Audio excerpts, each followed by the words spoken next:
Hey everyone, I'm Prez. Welcome back to Cabrillo. This is episode 7, and today we're going to be moving away from the steel heart of Cabrillo that we built in the last episode.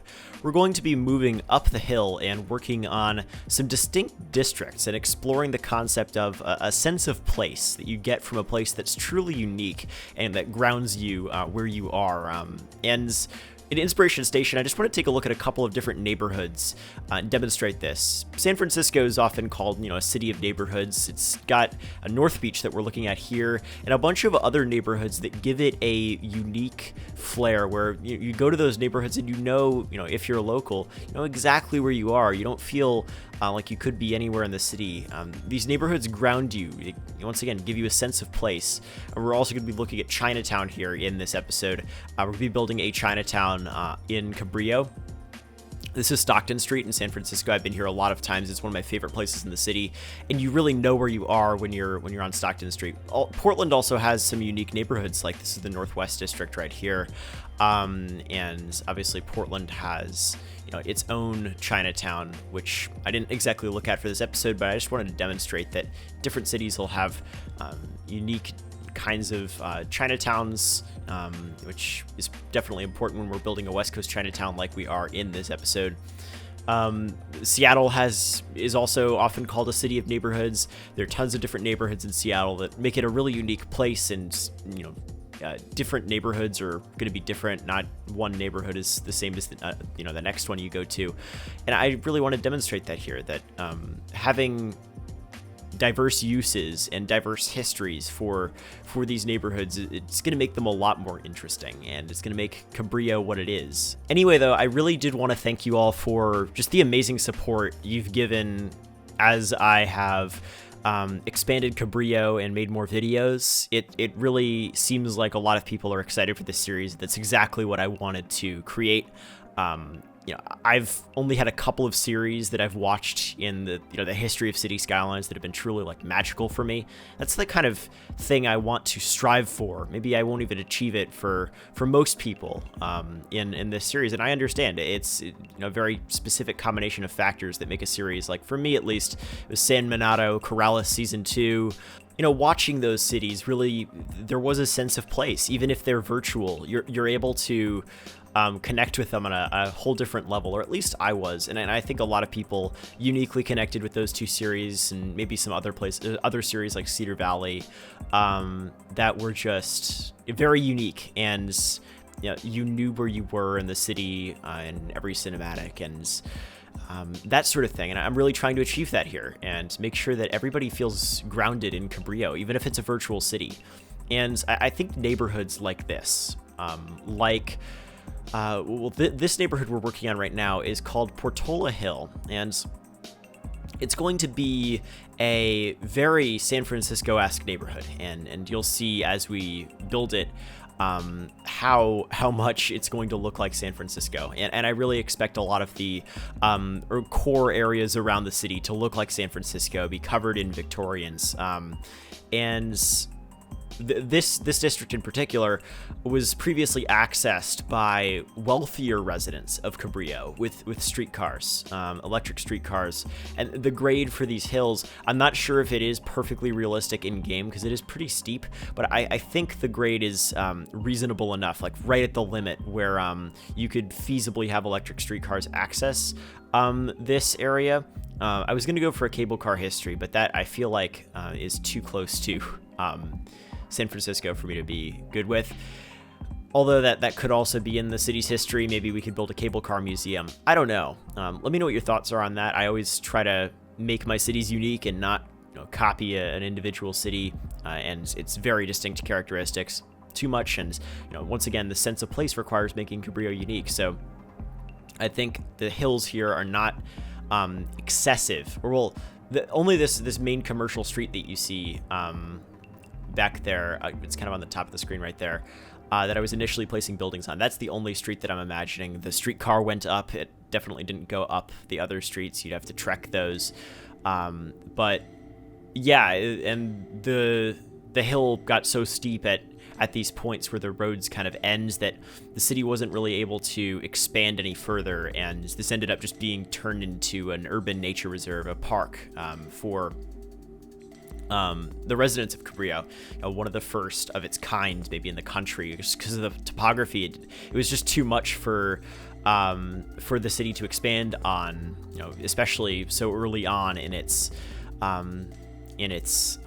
progress of being built. This maybe now this hill could be inhabited, but since it was so early on that the city expanded to where this neighborhood, Portola Hill, is, it wasn't really able to expand any further up into the hill, and it's just made it a nature reserve. We're not gonna a nature reserve, an urban park, definitely accessible by people. We're not going to be working on the park aspect of that in this episode. I just want to build neighborhoods today. This is another one of those videos where I went into it not exactly sure what I wanted to build, and then it turned into this discussion of sense of place and really feeling like you're grounded in these neighborhoods.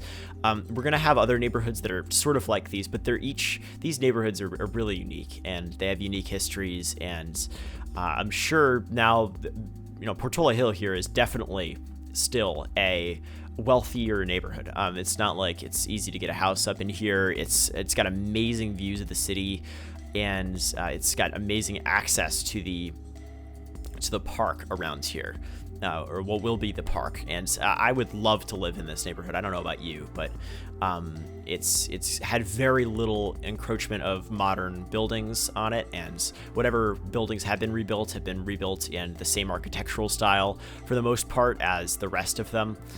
So Victorian stuff like you might see in San Francisco, and San Francisco is not really the only city where you'll see that kind of thing, and Oakland definitely has Victorians. Berkeley, where I live, has most of has a lot of the features that San Francisco might have architecturally, but definitely different. San Francisco is obviously a pretty extreme example of that kind of architecture, but I think it makes sense for Cabrillo as well. So we're going to be building that kind of thing here. But yeah, right now we're kind of working on this highway here. This is going to go over the hill. We actually expand the infrastructure around here a little bit more further on in the episode. We're going to build a light rail line, or at least the start of it, that will go over the hill here. But that's definitely going to be further on in the episode. Right now I'm just I'm placing these cloth retaining walls have been a godsend. I hadn't used them before I started Cabrillo. And they are amazing. They just work wonders for basically any kind of retaining wall task you want in game. So I put them under the highway there, and it looked just absolutely excellent. This is a very weird highway, and it's definitely been rebuilt in different forms over time, just because it really is going up a hill here, and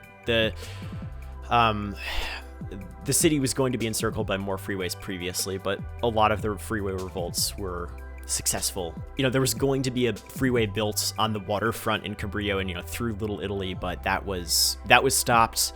And there was the freeway that we turned into Phoenix Park a couple episodes ago, that was kind of canceled midway through.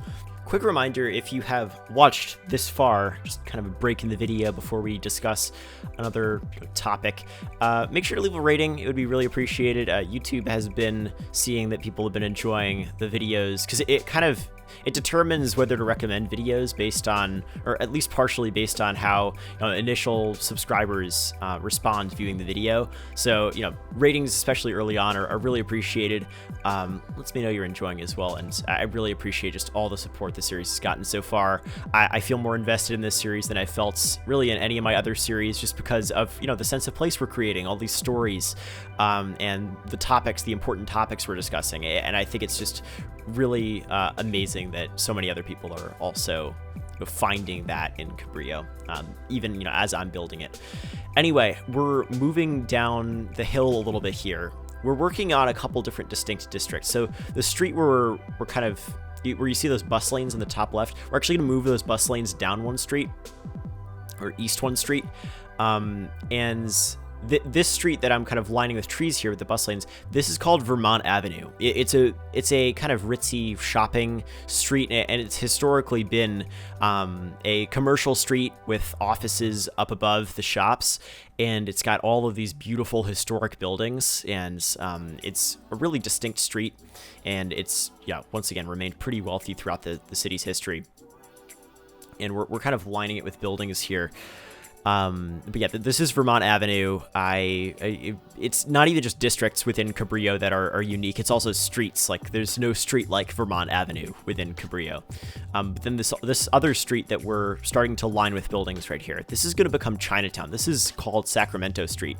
And I'm kind of, going off the name of Stockton Street, where the heart of Chinatown is in San Francisco. This is Sacramento Street, and it is this is Chinatown in Cabrillo. It is a street that has been preserved while the Chinatown areas on the surrounding streets have historically been encroached upon by developers. This one street, this one stretch of road has been preserved as a historic district, kind of like Little Italy, where developers have been really successful in encroaching on this and making profit off of redeveloping some old lots. But this one area is the only thing that the communities, the Chinese American community in Cabrillo is held on to. But yeah, Sacramento Street here is what this is called. And I'm just kind of I only downloaded one sign pack. These are they're all neon, which is kind of annoying. I'm just going to have to deal with it because I don't want to add too many subscriptions. This is just the Hong Kong sign pack. I used it in Columbia City as well. I think it'll work pretty well for us here. And I'm just kind of covering the signs on all these other buildings. And, I'm just placing buildings that would otherwise be here regardless. Like, these buildings were here before, largely even, before Chinese Americans settled in Cabrillo, or at least some of them. Some of them kind of sprung up around them once it was definitely a predominantly Chinese community. And, and the district's kind of partially Chinese Americans settled here, and partially the district was kind of built around them, or they built the district around them, over time. And if you have any ideas for the history of this district, I'd really appreciate, some comments. And also, I mentioned this in the last episode, but if you really want to get involved more deeply in, how these districts are planned, I really, would recommend, becoming a patron or a YouTube member below, because I post about kind of my process and what I'm building early on in my patrons only, the members only Discord channel. Obviously, I really appreciate all of the suggestions of the comments, and I often use them, as you've seen throughout the series. It's just while I'm building a neighborhood, I can't really ask commenters in the process of building. It's not like I'm, doing a live stream. So the closest thing to that is just kind of posting in real time. And, over the couple days that I'm working on an episode, maybe get some suggestions and ideas. Koku's been very helpful over there. Jade's been very helpful over there. So I appreciate both you and just everybody else there. But, once again, other just comments are always welcome. So right now we're expanding the light rail network up into the hill here. There are going to be two lines that run on these tracks, and the tracks are going to run parallel to the highway. One of the lines is going to end at Union Station. One of them is going to end on the other side of the river somewhere. But the main point being here is I really need to be expanding the city quickly. I really refuse to fall into the trap that I did with Columbia City and just build one little neighborhood at a time that isn't really that distinct, and where I don't make that much progress, and I just avoid big projects like the harbor or the waterfront that are just a lot of work and a lot of brainstorming to get started. I really can't afford to do that here. I don't want to have the series go on for 2 years and then just end in nothing. Columbia City didn't end in nothing. It was really just disappointing how little I got done in so long working on the city. And I don't want that to happen here in Cabrillo, so that's why I'm really trying to focus on expanding the city with more force, more quickly, second-guessing myself less, putting more thought into things, while also making sure that I'm actually building rather than just thinking. And I think I'm striking a decent balance of that right now. I'm definitely not expanding as fast as I need to be in order to actually expand the city quickly, or at least quicker than I have in the past. We're working in downtown right now, so a lot of these neighborhoods are going to be extremely distinct, like we're working on in this episode. I also have to start placing construction sites, as has been suggested. So this building right here, this high-rise, the glass high-rise, is actually under construction. Kind of adding a couple little details here. It's a newer building in the workshop, I think. And talking about sense of place again, I just wanted to mention, as we expand out, it's going to be a lot easier to build suburbs quicker than we are building here in the central city, because suburbs don't really have as much of a sense of place. If you look at just suburbs throughout, like the West Coast, for example, it's really easy to get lost in the sprawl, because these places they're largely not that interesting. They're places people live. They don't have, shopping centers will look the same over and over again for the most part. There won't be mixed uses like a corner store next to a home. All of these different kinds of things that make a city unique and diverse and show the city's history. A lot of those aren't going to be there in a suburb, but maybe a natural environment like Boulder has definitely got a sense of place, but that's because of its natural environment, not necessarily the built environment as much.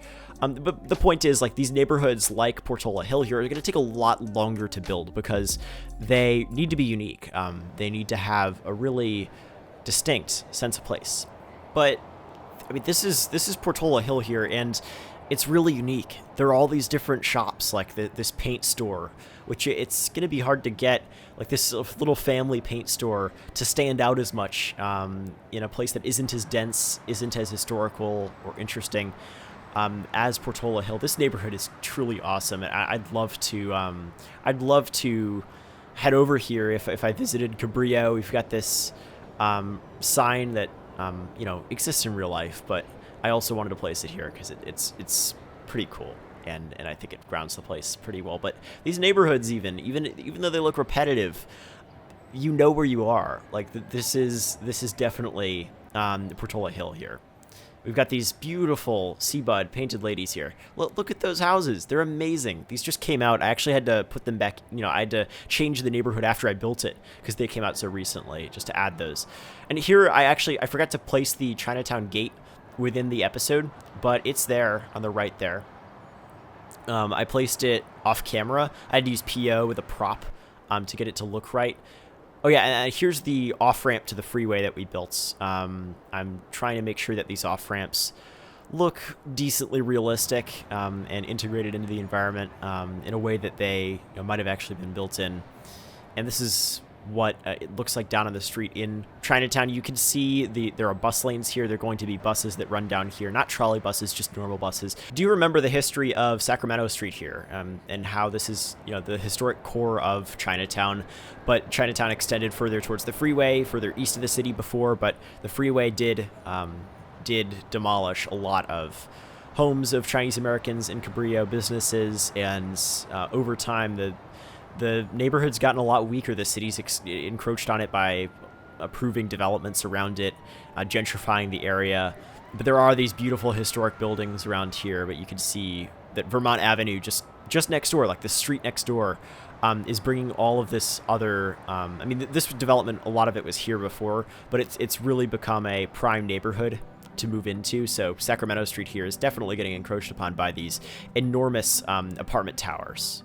Anyway, I do appreciate all of you for watching so far. Make sure you leave a comment if you've got any ideas for how to expand the city, some distinct neighborhoods to make, just like the neighborhoods we made in this episode, or other builds you want me to make. Please leave a comment, maybe thumbs up some other comments that you agree with.